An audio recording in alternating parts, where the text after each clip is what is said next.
Pengacara Ibtu Rudiana Mardiman Sane mengatakan mengaku pihaknya sudah mengajukan amicus curiae atau sahabat pengadilan di sidang peninjauan kembali (PK) Saka Tatal. Mardiman mengatakan Ibtu Rudiana akan hadir di sidang PK Saka Tatal jika diminta oleh hakim. Sehingga kata dia, kedatangan Ibtu Rudiana di PK Saka Tatal itu tidak menunggu panggilan dari pengadilan. Sebagai pengacara Rudiana, Mardiman Sane pun meyakin kalau kasus Vina merupakan pembunuhan. Ia pun membantah dugaan yang menyebut kasus Vina Cirebon adalah kecelakaan. Bahkan ia menantang pengacara Saka Tatal untuk adu data di pengadilan. Menanggapi hal itu, pengacara Saka Tatal, Farhad Abbas pun menunggu kehadiran Ibtu Rudiana. Ia pun mengaku tak khawatir jika nantinya Ibtu Rudiana tidak hadir di persidangan. Sementara itu, kuasa hukum Ibtu Rudiana yang lain, Elza Syarif justru kaget dengan adanya pengajuan amicus curiae. Bahkan menurut Elza Syarif, Rudiana tidak bisa jadi amicus curiae. Ia bahkan sepertinya baru tahu kalau rekannya ada yang menyampaikan hal itu. Bela Ibtu Rudiana, Arianto Sutadi malah keceplosan jelaskan tindakan ayah Eki. Penasihat ahli Kapolri Arianto Sutadi yakin bahwa Ibtu Rudiana tidak melakukan rekayasa kasus Vina Cirebon di tahun 2016 seperti yang dituduhkan. Dia yakin setelah dia mencoba mengkonfirmasi sendiri ke Ibtu Rudiana secara langsung.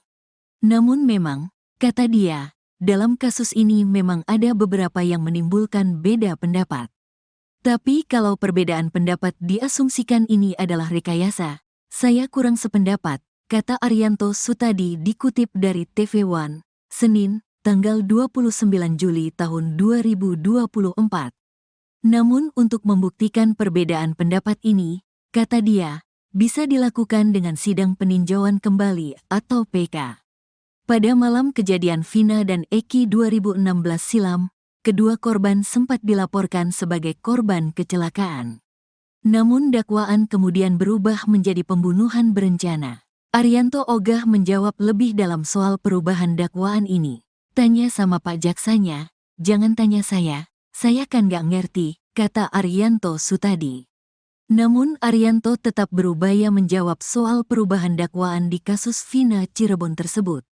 Dia mengatakan bahwa sejak pertama kali ditemukan, laporan LP pertama kali pasti kecelakaan lalu lintas. Karena temuan korban di lapangan kemudian orang dari Polsek datang. Kemudian dibawa ke Polsek, oleh Polsek kemudian diserahkan kepada orang tua korban, ya pasti LP-nya kecelakaan, kata Arianto Sutadi. Namun kemudian LP kecelakaan ini berubah menjadi LP pembunuhan berencana didasari temuan Ibtu Rudiana. Ibtu Rudian ini mendapat keterangan dari orang-orang yang diamankan atau yang kini menjadi terpidana kasus Vina Cirebon. Saat ini menjelaskan ini, Arianto sempat keceplosan menjelaskan apa yang dilakukan Ibtu Rudiana kepada para terpidana kalau itu. Tapi LP ini berubah menjadi seakan-akan pengeroyokan dari temuannya Pak Rudiana, katanya. Dia, Rudiana, keterangan orang yang ditangkap itu, bukan, sorry, bukan ditangkap, dibawa ke tempat dia, kantor dia, kata Arianto. Untuk mengkonfirmasi, kata dia, belum lama ini dia baru menelepon Ibtu Rudiana soal itu.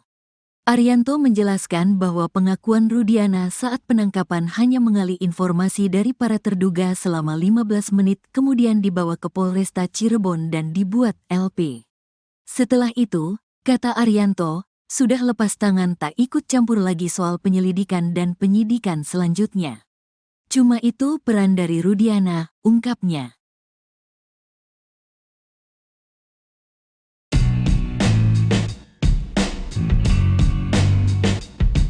Arianto Sutadi penasihat ahli Kapolri yakin bahwa Ibtu Rudiana tidak melakukan rekayasa kasus Vina Cirebon di tahun 2016 seperti yang dituduhkan. Arianto yakin setelah dia mencoba mengkonfirmasi sendiri ke Ibtu Rudiana secara langsung. Namun memang, kata dia, dalam kasus ini memang ada beberapa yang menimbulkan beda pendapat. Tapi kalau perbedaan pendapat diasumsikan ini adalah rekayasa, saya kurang sependapat, kata Arianto Sutadi dikutip dari salah satu TV swasta, Senin, 29 Juli 2024. Namun untuk membuktikan perbedaan pendapat ini, kata dia, bisa dilakukan dengan sidang peninjauan kembali atau PK. Pada malam kejadian Vina dan Eki 2016 silam, kedua korban sempat dilaporkan sebagai korban kecelakaan. Namun dakwaan kemudian berubah menjadi pembunuhan berencana. Arianto ogah menjawab lebih dalam soal perubahan dakwaan ini. Namun Arianto tetap berupaya menjawab soal perubahan dakwaan di kasus Vina Cirebon tersebut. Dia mengatakan bahwa sejak pertama kali ditemukan, laporan polisi pertama kali pasti kecelakaan lalu lintas. Karena temuan korban di lapangan kemudian orang dari Polsek datang.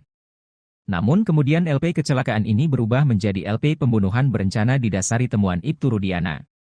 Ibtu Rudiana ini mendapat keterangan dari orang-orang yang diamankan atau yang kini menjadi terpidana kasus Vina Cirebon. Saat menjelaskan itu, Arianto sempat keceplosan menjelaskan apa yang dilakukan Ibtu Rudiana kepada para terpidana kalau itu. Tapi LP ini berubah menjadi seakan-akan pengeroyokan dari temuannya Pak Rudiana, katanya. Dia, Rudiana, keterangan orang yang ditangkap itu, bukan, sorry, bukan ditangkap, dibawa ke tempat dia, kantor dia, kata Arianto. Untuk mengkonfirmasi, kata dia, belum lama ini dia baru menelepon Ibtu Rudiana soal itu.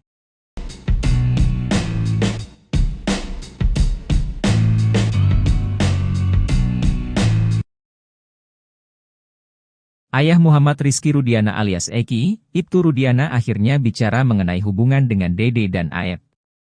Dede dan Aep merupakan saksi kunci kasus yang menewaskan Eki bersama kekasihnya Vina di Cirebon pada tahun 2016. Dede membuat pengakuan mengejutkan bahwa dirinya disetir oleh Ibtu Rudiana dan teman kerjanya di tempat cuci steam, Aep. Setelah diarahkan oleh Rudiana dan Aep, Dede kemudian menjalani berita acara pemeriksaan, BAP, yang dilakukan penyidik Polresta Cirebon. Kini Ibtu Rudiana berbicara mengenai tuduhan tersebut. Setelah Dede muncul dan memberikan kesaksiannya, Ibtu Rudiana mengaku dirinya tak mengenal Aep dan Dede. Ibtu Rudiana mengaku hanya bertemu keduanya 8 tahun silam saat peristiwa itu terjadi. Rudiana menyerahkan sepenuhnya kepada penyidik mengenai tudingan Dede yang mengarah kepada dirinya.